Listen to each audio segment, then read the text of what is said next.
Hi guys, welcome to our channel. நம்ம group 2 தமிழோடைய கொஷினுடைய புக் ப்ரூஃப் தான் பார்த்துட்ருக்கோம். ரிமைனிங் கொஷின்ஸை இப்போ நம்ம பார்க்கலாம். 42 கொஷின் பாருங்கள். இடியோஸை கேட்ட நாகம் போல என்ற ஊமைத்தொடர் உணர்த்தும் பொருள் அப்படின்னு கேட்டிருக்காங்க. ஊமைத்தொடர் ரொம்ப நிறையா இருக்காது, கொஞ்சம் தான் இருக்கும். நீங்கள் ஊமைத்தொடர்னு சொல்லிட்டு நீங்கள் கூகுளில் சர்ச் பண்ணாவே உங்களுக்கு டிஎன்பிசி ஸ்டடி மெட்டீரியல்னு ஊமைத்தொடரின் பொருள் அறிதல் அப்படின்ற ஒரு வரும் பிடிஎஃப் ஒன்று வரும். அதில் நீங்கள் பார்த்தீங்கன்னா இடியோஸை கேட்ட நாகம் போல அதுன்றது இங்கே கொடுத்துருக்காங்க பாருங்கள். இடியோஸை கேட்ட நாகம் போலன்றது நடுக்கம்னு கொடுத்துருக்காங்க. நடுக்கம்னாலும் மிரட்சினாலும் ஒன்று தான். இது எப்படியும் ஒரு 200-300 இது இருக்கும் ஊமைத்தொடர். அதை நம்ம படிச்சுக்கிட்டாவே மோஸ்ட்லி அதில் இருந்தால் நம்ம கொஷின் வரும். கொஞ்சம் கெஸ் பண்ணுற மாதிரி தான் இருக்கும். நெக்ஸ்ட் பாருங்கள், நீரு பூத்த நெருப்பு போல அப்படின்றது கேட்டிருக்காங்க. நீருனா என்னன்றது கேட்டிருக்காங்க. இது நல்ல தமிழில் எழுத வேண்டுமா? அந்த புக்கில் பேஜ் நம்பர் 424 இருக்குது. நீருன்றது சாம்பல்னு அவங்களே மென்ஷன் பண்ணியிருக்காங்க. இங்கே பாருங்கள், நீர் பூத்த நெருப்பு போல, உணர்ச்சி மறைந்திருக்கிறது, நீருனா சாம்பல் அப்படின்றது கொடுத்துருக்காங்க. நெக்ஸ்ட் பாருங்கள், நெக்ஸ்ட் கொஷின், பொருள் என்று பொறுத்துக. ஓதுதல், மொழிதல், விளம்புதல், உலர்தல். இதுவும் அதே நல்ல தமிழில் வேண்டுமான்ற புக்கில் பேஜ் நம்பர் 165 அப்படியே கொடுத்துருக்காங்க. இங்கே பாருங்கள், 4 இதுக்குமே கொடுத்துருக்காங்க. ஸோ இதுலேருந்து தான் எடுத்திருக்காங்க. ஸோ நம்ம அந்த புக்கு கொஞ்சம் தான் இருக்கும். நம்மளுடைய சிலபஸ் ரிலேட்டடாக என்ன இருக்குதோ அதில் உள்ளதை மட்டும் அதில் படிச்சுக்கிட்டா போதும். நெக்ஸ்ட் பாருங்கள், மாலை சுற்றி பிறந்த பிள்ளை டேஸ் ஆகாது. இது மாமனுக்கு ஆகாது. இது நம்மளுக்கே காமனாக தெரியும். ஸோ பழமொழி சில நேரம் இது மாதிரி காமனாக கேட்டுறாங்க. மேக்ஸிமம் பழமொழி 400 புக் இருக்குல்ல, அதுலேருந்து லாஸ்ட் லைனை கொடுத்து அதுவும் கேட்குறாங்க. ஸோ நம்ம பழமொழி 400 படிச்சுக்கிறது கொஞ்சம் நல்லது. ஏன்னா எப்படி வேணாலும் அவங்க கொஷின் கேட்பாங்க. நெக்ஸ்ட் பாருங்கள், மீதூன் விரும்பேல் என்ற ஆத்திச்சூடிக்கு தொடர்புடைய பழமொழியை கண்டறிக அப்படின்றது கேட்டிருக்காங்க. இது 9th ஓல்டு புக் 2nd டேர்மில் உணவே மருந்துன்ற லெசனில் இது கொடுத்துருக்காங்க. இங்கே பாருங்கள், நொறுங்க தின்றால் 100 வயது அப்படின்றது கொடுத்துருக்காங்க. இங்கே கீழே ஔவையார் மீதூன் விரும்பேல் அது என்ன சொல்லியிருக்காங்கன்னா, வயிறு புடைக்க உண்ணுதல் நோய்க்கு இடமளிக்கும். அதாவது நம்ம சாப்பிட்டது செரிச்ச பிறகு தான் நம்ம திரும்ப சாப்பிடணும் அப்படின்றது சொல்லியிருப்பாங்க. ஸோ அதை வச்சு நம்ம பார்க்கும்போது இது கொஞ்சம் இன்டைரக்டாக இருக்கும். நொறுங்க தின்றால் 100 வயது, அதாவது நல்லா அரைச்சி சாப்பிட்டு அது செரிமானம் ஆனதுக்கப்புறம் நம்ம சாப்பிடணுன்றதை இங்கே இன்டைரக்டாக சொல்லியிருக்காங்க. ஸோ அதுலேருந்து இது பண்ணியிருக்காங்க.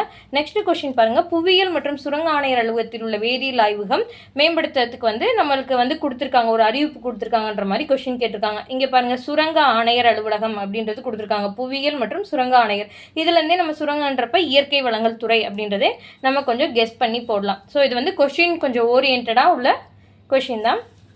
நெக்ஸ்ட் பாருங்கள், பிரேசிங்ஸ், பிரிக்விட், சிமெண்ட், வெனீர். இது எங்கேருந்து கேட்டிருக்காங்கன்னா, கலைச்சொல் பேரகராதின்ற ஒரு புக் தமிழ் விர்ச்சுவல் அகாடமியில் கலைச்சொல் பேரகராதின்றது அகராதிகளில் நிறையா இருக்குது. அதில் நம்மளுக்கு என்ன கொடுத்துருக்காங்க, சட்டம், மருத்துவம், உயிரியல், வங்கியியல், அது மாதிரி ரிலேட்டடாக உள்ள பிடிஎஃப் மட்டும். இதே இது ஆட்சி சொல் அகராதின்ற ஒரு இதுலேயும் நம்மளுக்கு இதே இது கொடுத்துருக்காங்க.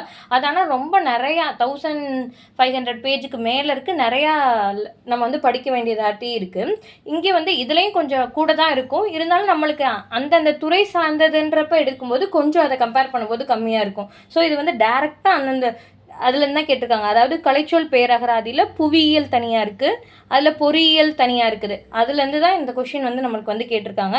இங்கே பாருங்கள், பிரேசிங்ஸ் இங்கே கொடுத்துருக்காங்க பாருங்கள். பிரேசிங்ஸ்ன்றது கட்டுச்சட்டங்கள் அப்படின்றது கொடுத்துருக்காங்க. டேரெக்டாக அதே மாதிரி தான் கட்டுச்சட்டங்கள் அப்படின்னு இங்கே நம்மளுக்கு ஆப்ஷனில் இருக்குது.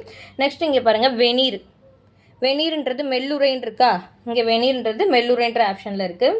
நெக்ஸ்ட்டு பிரிக்விட்ன்றது செய்கட்டி அப்படின்னு இருக்குது. நம்மளுக்கு கட்டின்றது கொடுத்துருக்காங்க. சிமெண்ட்ன்றது பைஞ்சுதைன்றது நம்மளுக்கு தெரியும், அதுவுமே இந்த கலைச்சொல் பேரகராதியில் இருக்குது. ஸோ இந்த கலைச்சொல் பேரகராதி கொஞ்சம் கூட தான் இருக்கும். நம்ம ஃபுல் மார்க்ஸ் ஸ்கோர் பண்ணால் அதே கொஞ்சம் படிச்சுக்கிறது நல்லது தான். ஏன்னா நம்ம ஃபஸ்ட்டு 6th-லேருந்து 12th வரைக்கும் நியூ ஓல்டு சிறப்பு தமிழில் எல்லாமே அட்டை தான் படித்தோம். ஸோ இப்போ அந்த படிக்கிறது தான் நம்ம கம்மி பண்ணியாச்சு. புரிஞ்சு உள்ள இலக்கணங்கள் தான் நம்ம இப்போ புக்ஸில் பார்க்க போகிறோம். இது மாதிரி உள்ள அவுட் சோர்ஸில் இந்த கலைச்சொல், ஒளி வேறுபாடு அதெல்லாம் நம்ம கொஞ்சம் எஃபோர்ட் போட்டு நம்ம கொஞ்சம் ஷார்ட்கட் வச்சு படித்தோம்னா நம்மளுக்கு கொஷின் நம்ம போடுறதுக்கு ரொம்ப ஈஸியாக இருக்கும். நெக்ஸ்ட் பாருங்கள், அசைலண்ட் அப்படின்றது என்னன்னு கேட்டிருக்காங்க. இதுவும் அதே மாதிரி கலைச்சொல் அகராதியில் சட்டம் சார்ந்த கலைச்சொல்ல அசைலண்ட்னா தாக்குபவர் அப்படின்றது கொடுத்துருக்காங்க. அதே தான் நம்மளுக்கு கேட்டிருக்காங்க, அசைலண்ட் தாக்குபவர்ன்றது. ஸோ அதுலேருந்து தான் நம்மளுக்கு கேட்டிருக்காங்க. நெக்ஸ்ட் கொஷின் பாருங்கள், அரிட், அர்கீனியஸ் ராக், அர்கிலேசியஸ் ராக், அப்ளைட். இது எல்லாமே புவியியல் சார்ந்த கலைச்சொல் பேரகராதி. இது எல்லாமே தமிழ் விர்ச்சுவல் அகாடமியில் நீங்கள் அகராதிகள்னு போட்டிங்கனாவே அந்த கலைச்சொல் பேரகராதியில் ஒவ்வொரு சார்ந்த கலைச்சொல் பேரகராதிகள் வரும். அதுலேருந்து தான் நம்மளுக்கு எடுத்திருக்காங்க. இங்கே பாருங்கள், அப்படியே இருக்குது பாருங்கள், அர்கீனியஸ் ராக், அரிட், அர்கிலேசியஸ் ராக், அடுத்து அப்ளைட். ஸோ இதே இதுதான் நம்மளுக்கு வந்து ஆப்ஷனில் கொடுத்துருக்காங்க, அதே வேர்ட்ஸ் தான் கொடுத்துருக்காங்க. ஸோ நம்ம வந்து அதை வந்து இதுலேருந்து நம்ம ஆன்சர் வந்து போட்டுடலாம். நெக்ஸ்ட் கொஸ்டின் பாருங்கள். சொல்லுக சொல்லில் பயனுடைய சொல்லுக்கு சொல்லில் பயனில்லா சொல். ஒரு திருக்குறளை வந்து அடியை வந்து மாற்றி மாற்றி சீரை வந்து கொடுத்துட்டு அது சரி பண்ணி சொல்லியிருக்காங்க. இது வந்து எங்கே இருக்குன்னா 6th நியூ புக்கில் 2nd டேர்மில் பேஜ் நம்பர் 45ல் நம்மளுக்கு வந்து இந்த குறள் இருக்குது. ஸோ நம்ம அந்த திருக்குறளை படிச்சிருந்தோம்னா நம்ம வந்து ஈஸியாக வந்து அரேஞ்ச் பண்ணிடலாம். நெக்ஸ்ட் கொஸ்டின் பாருங்கள். செயற்பாட்டு வினை தொடரை கண்டறிக.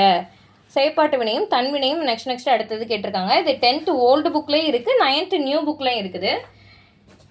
இங்கே பாருங்கள், இப்போ 10th ஓல்டு புக்கில் எடுத்துக்கிட்டிங்கன்னா பேஜ் நம்பர் வந்து 26ல் இருக்குது. இங்கே பாருங்கள், செயற்பாட்டு வினை தொடரில் அவங்களே கொடுத்துருக்காங்க பாருங்கள். படு பட்டது பெரு பெற்றதுன்றதுல வந்து நம்மளுக்கு முடியுன்றது வந்து அவங்க மென்ஷன் பண்ணியிருப்பாங்க. இங்கே பாருங்கள், தை கொண்டாட பெற்றது. ஸோ நம்ம இதில் வந்து ஆன்சர் ஈஸியாக போட்டுடலாம். நெக்ஸ்ட் பாருங்கள், தன்வினை. தன்வினை தான் வந்து ஆன்சராக வரும். ஏன்னா வந்து எழுவாய் ஒரு செயலை செஞ்சிச்சுன்னா அது தன்வினைன்னு வரும், இன்னொருத்தவங்களை செய்ய வச்சாங்கன்னா அது பிறவினைன்றது வரும். ஸோ வந்து தன்வினை தொடரில் குமணன் நடந்தான் அப்படின்றது என்னது? தன்வினை தான். ஸோ இங்கே கொடுத்துருப்பாங்க பாருங்கள், தன்வினை தொடர்னா எழுவாய் தானே செய்யும் தொழிலை உணர்த்துவது. பாத்திமா திருக்குறள் கற்றாள். அதே மாதிரி குமணன் அவர் தான் வந்து நடக்கிறாரு. ஸோ வந்து அது வந்து எதை குறிக்கும்னா தன்வினையை குறிக்கும். நெக்ஸ்ட் கொஸ்டின் பாருங்க. கிளைகள் முறிந்து விழுந்தது மரம். இதே ஆல்ரெடியே நம்ம இதே மாதிரி 2 கொஸ்டின் ஆல்ரெடியே கேட்டிருந்தாங்க. இப்போ வந்து 3வது மறுபடியும் கேட்டிருக்காங்க. கிளைகள் முறிந்து விழுந்தன. ஏன்னா இது வந்து பன்மை, ஸோ விழுந்தனன்றது வரும். மரம் வேகமாக வளர்ந்தது அப்படின்றது வரும். குரங்குகள் அப்படின்றப்ப பன்மை தாவின வரும். யானைகள்ன்றதுக்கும் சென்றனன்ற வரும். ஸோ இது கரெக்டான ஆன்சர் வந்து குரங்குகள். இது எங்கே இருக்குன்னா 6th ஓல்டு புக்கில் பேஜ் நம்பர் 10ல் வந்து இருக்குது பாருங்கள். நம்ம ஆல்ரெடி பார்த்ததான். குரங்குகள்னா கொண்டன அப்படின்றது வரணும். மலைப்பாம்பு ஊந்தது அப்படின்றது வரும். ஸோ வந்து குரங்குகள் மரத்திற்கு மரம் தாவின அப்படின்றதான் வந்து நம்மளுக்கு வந்து கரெக்ட் ஆன்சராக இருக்கும். நெக்ஸ்ட் பாருங்கள், கோவலன் மதுரை மாநகருக்குள் செல்கிறான் அப்படின்றது கொடுத்துருக்காங்க. இது எங்கே இருக்குன்னா 7th நியூ புக்கில் 2nd டேர்மில் பேஜ் நம்பர் 22ல் வந்து கொடுத்துருக்காங்க. இங்கே கொடுத்துருக்காங்க பாருங்க. இறந்த காலன்ற வரும்போது உங்களுக்கு என்ன வரும்னா வந்து இட்டு இட்டு இரு இன்னு, அது வந்து உங்களுக்கு இறந்த காலத்தை குறிக்கும். கிரு ஹின்று ஆனின்றுன்னு வந்துச்சுன்னா அது நிகழ்காலத்தை குறிக்கும். இப்பு இவ்வுன்னு வந்துச்சுன்னா எதிர்காலத்தை குறிக்கும். இங்கே பாருங்க, பார்க்கிறான் ஆடுகின்றான், நடக்கின்ற செயலை குறிப்பது நிகழ்காலம். இங்கே நம்மளுக்கு என்ன கொடுத்துருக்காங்க?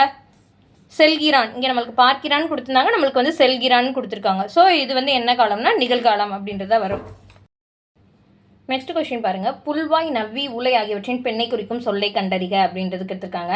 நவ்வின்றது மான்றது நம்மளுக்கு தெரியும். நம்மளுக்கு ஸ்கூல் புக்ஸில் இருந்து நீங்கள் வந்து படிச்சிருக்கும் போது செய்யல படிச்சிருக்கும் போது நவ்வின்றது மானுன்றது படிச்சிருப்பீங்க. ஸோ வந்து நவ்வினாலும் கலைனாலும் அது வந்து எந்த குறிக்கும்னா மானை தான் குறிக்கும். ஸோ வந்து மானுன்றப்போ உங்களுக்கு வந்து அது ஆண்பாலை வந்து குறிக்கும். அதுக்கு பெண்பால் என்னன்னா வந்து பிணை. இங்கே பாருங்கள், நல்ல தமிழில் எழுத வேண்டுமா அந்த புக்கில் வந்து இங்கே என்ன கொடுத்துருப்பாங்கன்னா கலைனா பிணை அப்படின்றது கொடுத்துருக்காங்க. நம்மளுக்கு கலைன்றது கலைனாலும் நவ்வின்றாலும் ஆண்டுதான் தெரியும். ஸோ அதை வச்சு நம்ம வந்து இதுக்கு வந்து ஆன்சர் வந்து பிணை அப்படின்றது வந்து நம்ம வந்து போட்டுடலாம். நெக்ஸ்ட் கொஸ்டின் பாருங்கள். ஆ ஓ ஏ ஆகிய எழுத்துக்கள் சொற்களோடு சேர்ந்து வரும் இடங்களில் வினாக்குறியிட வேண்டும். ஏனில் வினாச் சொற்கள். இது நம்ம ஆல்ரெடியே 2 கொஸ்டின் இதுல இருந்து கேட்டிருந்தாங்க. ஆல்ரெடியே ஒரு தடவை கேட்டிருந்தாங்க, இப்போ மறுபடியும் கேட்டிருக்காங்க. ஸோ இது எங்கே இருக்குன்னா 6th நியூ புக் 2nd டேர்மில் பேஜ் நம்பர் 65ல் வந்து இருக்குது.